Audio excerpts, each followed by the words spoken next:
So lately, there's been a lot of talk about being in your highest self.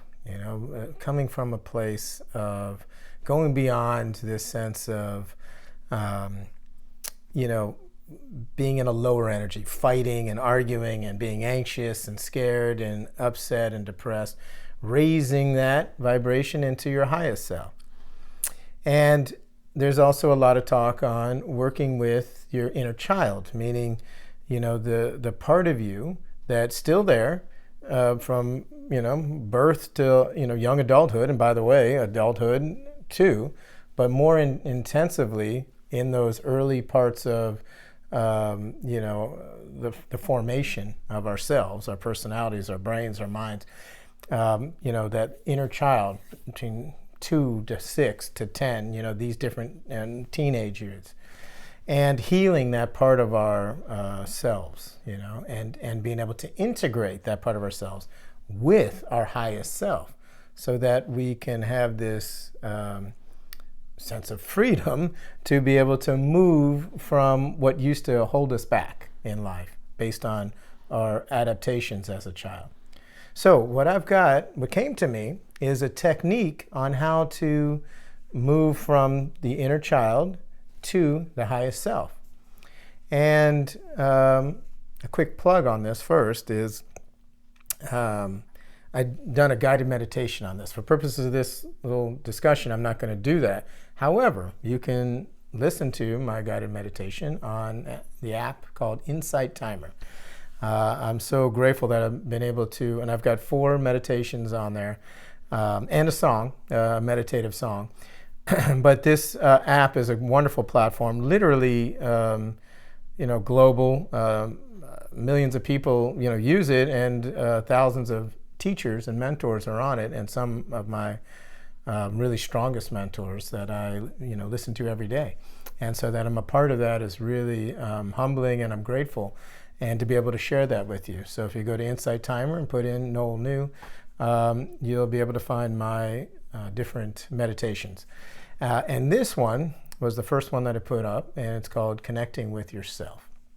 And in it, I've come up with 4 phrases that we say to ourselves. You say to yourself, and in the specific order that you say them.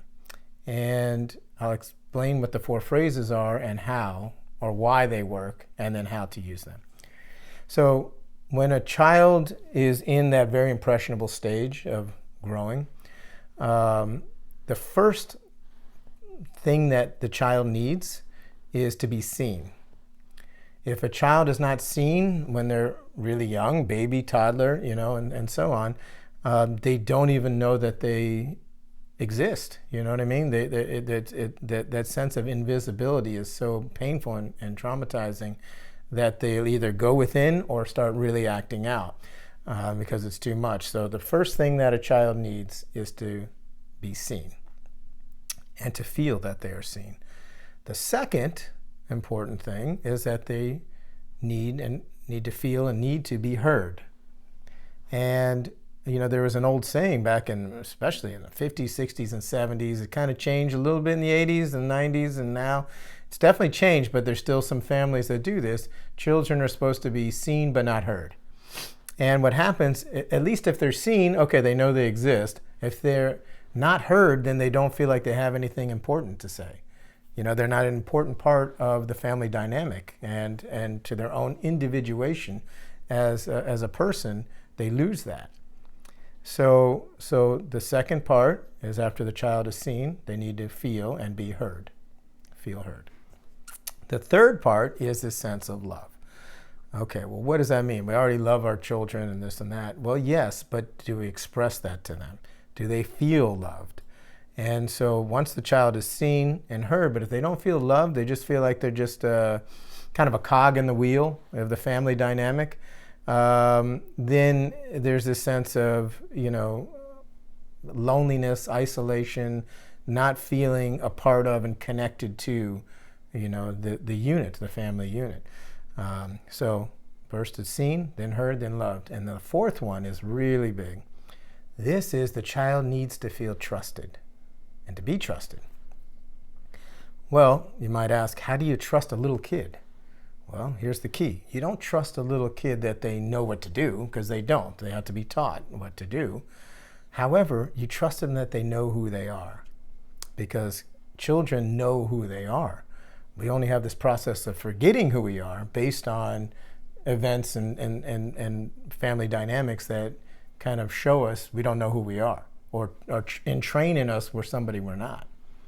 And so when the child feels trusted, that is a complete sense of wholeness. They feel seen, heard, loved, and trusted. They are now, set to walk through anything.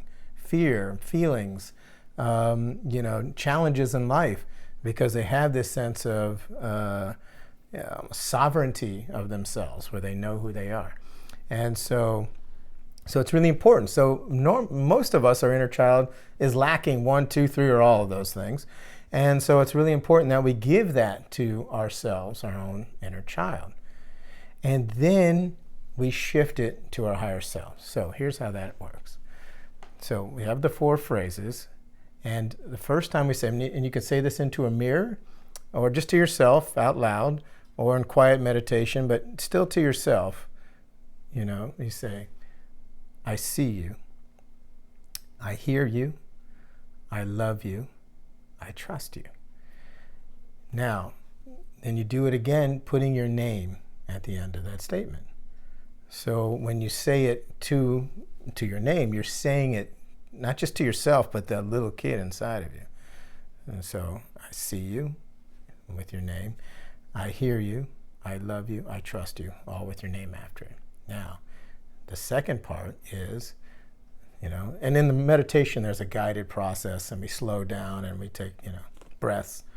And there's a whole process which I'm looking forward for you all to hear and to be able to present to you if you so choose to in a future talk. The second part is we change the you to me. I see me. I hear me. I love me. I trust me. And let me say that again. I see me. I hear me. I love me. I trust me. And and then that's it.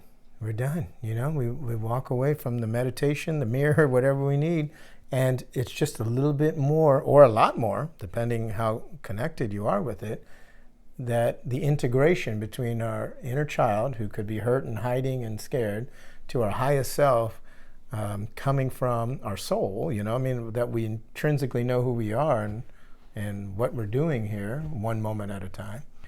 And we are able to act within and in accordance with our highest selves, and which will lead us to being more free and fulfilled in our lives.